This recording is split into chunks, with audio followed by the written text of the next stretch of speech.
Bonsoir, Harold Iman. Bonsoir. À 8 jours de l'élection présidentielle, Sandy bouleverse la campagne et les plans de Barack Obama. Il sait, Barack Obama, qu'il va être jugé sur la gestion de cet événement. Il faut surtout qu'il évite de reproduire les erreurs de George W. Bush en 2005 en Louisiane. Tout à fait, c'est un souvenir qui ne le quitte pas. Donc, dans un premier temps, évidemment, sa campagne est renforcée. Pourquoi ne pas le dire? Ce n'est pas lui qui a planifié l'ouragan.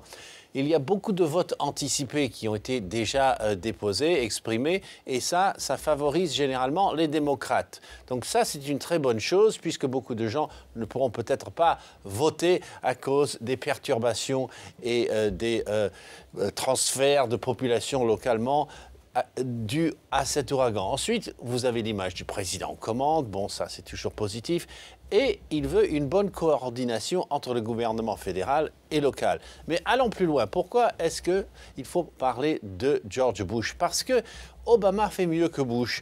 Il a ressuscité la FEMA. C'est une agence, l'Agence fédérale de gestion des crises, qui a été tant décriée en 2005 quand la Nouvelle-Orléans est passée sous les flots.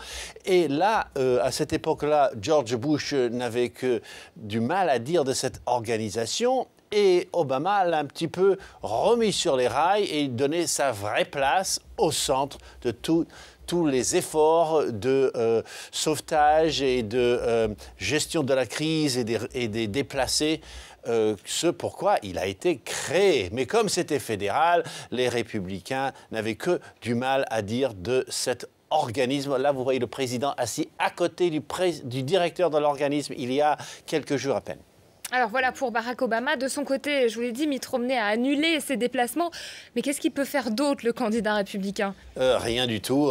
Romney a quand même eu une idée. Bon, d'abord, il essaie de faire oublier que lui aussi, il était contre l'existence de FEMA. Mais deuxièmement, il a demandé à ses militants républicains d'aider avec les efforts de la FEMA notamment et des autorités locales. Il faudra voir sur place si vraiment ils ont le cœur à l'ouvrage. Merci beaucoup, Harold Iman. On en reparlera avec vous, j'en suis sûre.